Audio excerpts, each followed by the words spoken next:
अपने बेटे चीकू को गुमसुम देख मैं परेशान हो गई। मन में हजारों तरह के सवाल कौंधने लगे। कितना उत्साहित होकर अपनी दीदी से मिलने उसके ससुराल गया था, वहां ऐसा क्या हो गया कि उसके चेहरे की उड़ी रंगत देख मेरा मन घबराने लगा था। मैंने बेटे से सवाल किया, क्या हुआ चीकू, सब ठीक तो है ना? उसने मौन भाव से सिर्फ हाँ में अपना सिर हिलाया और चुपचाप लेट गया। मुझे बेटे की चुप्पी खलने लगी थी। पूरा घर अभी भी रिश्तेदारों से खचाखच भरा हुआ था। कल ही तो मेरी बिटिया की बारात आई थी, आज ही सुबह तो मेरी लाडली अंकु इस घर से विदा हुई थी। मन तो बड़ा गमगीन था। हमारी बिटिया पराए घर जा रही थी। बेटियों की तो यही नियति है, उसे अपने मायके का आंगन छोड़कर ही तो नया जहां बसाना होता है। मेरी अंकु ने बचपन में मुझसे पूछा भी था कि तुम्हारे माँ पापा तुमसे प्यार नहीं करते थे ना माँ? नहीं मेरे बच्चे, तुमसे किसने ऐसा कह दिया? मेरे माँ पापा मुझसे बहुत प्यार करते हैं। मैंने प्यार से अपने अंकु को समझाया। झूठ, बिल्कुल झूठ। तुम ही कहती हो हमें झूठ नहीं बोलना चाहिए और खुद ही झूठ बोलती हो। मैंने प्रश्नवाचक नजरों से अपनी ही बिटिया का मुखड़ा निहारा। फिर तुम्हारे माँ पापा ने तुम्हें इतनी दूर क्यों भेज दिया? वो लोग तुम्हारे साथ क्यों नहीं रहते? बिटिया का सवाल सुनकर मैं दंग थी। इतनी छोटी अंकु से मैं कहती भी तो क्या? वो बेटे, मैं ठीक से पढ़ाई नहीं करती थी और उनकी बात भी नहीं मानती थी, इसी वजह से उन लोगों ने मुझे इतना दूर भेज दिया। मैंने नन्ही अंकु की जिज्ञासा को शांत करने के लिए कोशिश की। मैं मन से पढ़ाई भी करूंगी और तुम लोगों की बात भी मानूंगी माँ, फिर तो मुझे कहीं दूर नहीं भेजोगी ना? नहीं, बिल्कुल नहीं मेरी बच्ची, मैंने उसे दिलासा दिया। पक्का ना माँ? पक्का वाला प्रॉमिस करो, तुम हमेशा मेरे साथ रहोगी ना माँ? मुझे चुप देखकर मेरी गोद में दुबक गई थी मेरी नन्ही अंकु। उस समय तो मैंने अपने अंकु को पक्का वाला प्रॉमिस करके उसके मन से डर को दूर भगा दिया था, पर अपना वादा नहीं निभा पाई। मैं ही क्या, संसार के कोई भी माँ बाप अपने बिटिया के विदाई को नहीं रोक सकते। मुझे माफ कर देना मेरी बच्ची, मैंने अपना पक्का वाला प्रॉमिस तोड़ दिया।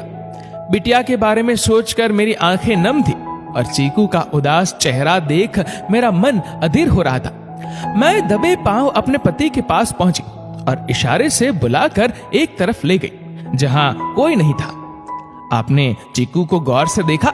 ना जाने क्यों इतना उदास है। मैंने अपने मन की चिंता अपने पति के सामने व्यक्त किया। अरे भाई, थक गया होगा बेचारा, कितने दिनों से शादी ब्याह के चक्कर में दौड़ लगा रहा है।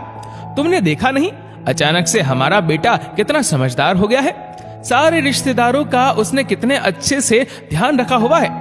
सब उसकी तारीफ करते थक नहीं रहे। मेरे पति ने मुझे समझाया। मैं सब समझती हूँ, मैंने भी अपने बेटे में आए इस तब्दीली को बहुत नजदीक से महसूस किया है। पर अंकु के ससुराल से आने के बाद एक अजीब सी मायूसी उसकी आंखों में छाई है। कहीं अंकु के ससुराल वालों ने तो कुछ उल्टा सीधा नहीं कह दिया? अब कलेवा का सामान उन्हें पसंद आया या नहीं क्या पता। मैंने अपनी दुविधा पति के सामने रखी। तुम भी खूब बात करती हो, कौन सा वह परिवार हमारे लिए अनजाना है? और अपने दामाद से भी तो हम पहले से ही परिचित है। मुझे नहीं लगता कि वहां ऐसी वैसी कोई बात हुई होगी। शादी ब्याह में दूल्हे और उसके परिवार के अलावा बहुत सारे रिश्तेदार भी भरे होते हैं। क्या पता उन लोगों में से किसी ने कुछ कहा हो। कुछ रिश्तेदार बात का बतंगड़ बना डालते हैं। मैंने पति की बातों का जवाब दिया। हमने कुछ कमी भी तो नहीं की है जो किसी को उंगली उठाने का मौका मिले। तुम बेकार में अपने दिमाग पर जोर डालना बंद करो। अगर तुम्हें कुछ गलत लग भी रहा है तो अपने भाई से पूछ लो, वो भी तो चीकू के साथ अंकु के ससुराल गया था। पति ने मुझे समझाया। इसी बात का तो रोना है। अगर वहां किसी ने कुछ उल्टा सीधा कहा भी होगा तो उस बारे में न चीकू कुछ बताएगा, न ही मेरा भाई विकास मुझसे कुछ कहेगा। दोनों ही काफी गंभीर स्वभाव के हैं। फिर भी विकास से जाकर अलग से पूछ लेती हूँ कि अंकु के ससुराल वालों ने कुछ कहा तो नहीं है ना। अब वहां के बारे में सबके सामने कुछ पूछ भी तो नहीं सकती। आखिरकार बिटिया के ससुराल का मामला है तो उनके मान सम्मान का ध्यान भी तो रखना होगा। ख्यालों में डूबी मैं अपने छोटे भाई विकास के पास पहुंची और मन की दुविधा उसके सामने रख दी। विकास मुझसे कहने लगा, अंकु सिर्फ कुछ देर के लिए ही मेरे सामने आई थी, वैसे भी आज ही तो यहाँ से विदा होकर वहां गई है।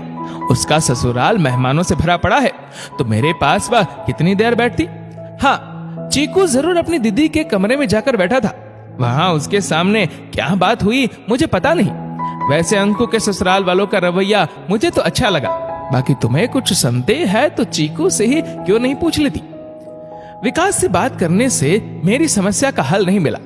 मन अब भी तरह तरह की शंकाओं से घिरा था। रात के खाने का समय हो चला था। मेरे देवर के बेटे कुशाग्र ने मेरे पास आकर पूछा, बड़ी माँ, चीकू भैया को क्या हुआ? वे मुझसे बात भी नहीं कर रहे और खाना खाने के लिए भी नहीं उठ रहे। ठीक है बाबू, तुम लोग जाकर खाना खाओ, मैं चीकू भैया को बुलाकर लाती हूँ। कहती हुई मैं चीकू की ओर बढ़ चली।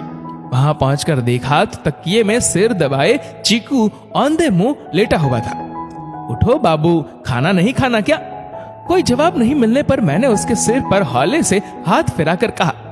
मेरा स्पर्श पाकर चीकू जाग गया। उसके आंसुओं से भीगे चेहरे को देख मैंने घबराते हुए पूछा, क्या हुआ बाबू, तुम रो क्यों रहे हो? दीदी के ससुराल वालों से कुछ कहा सुनी हो गई क्या? मैं एक साथ इतने सारे सवाल चीकू से पूछ बैठी। चीकू अभी भी चुप था। मेरा मन बहुत ज्यादा घबराने लगा था। कुछ बताओगे नहीं तो मैं अंकु से ही फोन लगाकर पूछ लेती हूँ कि वहां ऐसी क्या बात हो गई कि चीकू तुम्हारे ससुराल से आकर इतना परेशान हो गया। मैंने जो ही मोबाइल फोन अपने हाथ में उठाया वो बोला, माँ उसे फोन मत लगाओ। कहते हुए चीकू जोर जोर से रोने लगा। अपनी दीदी की विदाई तक हिम्मत रखने वाले मेरे बेटे को आज क्या हो गया था? मैं भी किंग कर्तव्य विमुख होकर अपने बेटे का चेहरा निहार रही थी। माँ, अब सचमुच दीदी हमसे बहुत दूर चली गई। वह पहले वाली दीदी भी नहीं रही। मेरे सामने भी वह बहुत चुपचाप बैठी थी। उसने मुझे पहले की तरह चीकुआ भी नहीं बोला और आते समय यह नोट भी थमा दिया। मेरी दीदी बहुत बड़ी हो गई है माँ। मेरे कंधे पर अपना सिर टिकाकर मेरा बेटा फफक कर रो पड़ा। बेटी की बात सुनकर मैं निशब्द थी। मैं उससे क्या कहती? सचमुच बेटियां शादी के बाद अपने सिर पर सिर्फ शादी की चुनर नहीं बल्कि जिम्मेदारियों का घूंघट ओढ़े मायके से विदा होती है। तभी तो वह रातों रात इतनी बड़ी हो जाती है। सोचते हुए मेरी भी रुलाई जोरों से फूट पड़ी। हमारी रुलाई सुन कुछ रिश्तेदार भी हमारे पास आकर इकट्ठे हो गए। कुछ मुझे चुप करा रहे थे तो कुछ मेरे बेटे को। दीदी की विदाई तक अपने आंसुओं को सख्ती से आंखों में भींच कर रखने वाले उस भाई को सब हैरत से देख रहे थे। सच ही है दोस्तों, प्रेम को शब्दों में पिरोना बहुत मुश्किल है। ये तो सिर्फ एक खूबसूरत सा एहसास है जो हमारी आंखों में बस कर भिन्न भिन्न रिश्तों की खूबसूरती को बखूबी सजाता है। दुख हो या सुख का मौका, ये आंसू बनकर प्यार की अथाह गहराई को छलका जाता है। आज भी चीकू ने अपनी दीदी के उस यादगार तोहफे 2000 के नोट को अपने रिश्तों के अनमोल खजाने में बड़े यत्न से संजो कर रखा है। सच, ये प्यार बड़ा प्यारा एहसास है। इससे भला कोई कहां बच पाया है? इसी ने तो हमें संग संग हंसना और रोना सिखाया है। दोस्तों, इस वीडियो को लेकर आपकी क्या राय है नीचे कमेंट करके जरूर बताइएगा।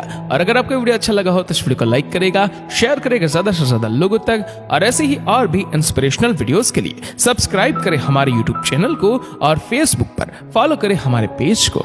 धन्यवाद।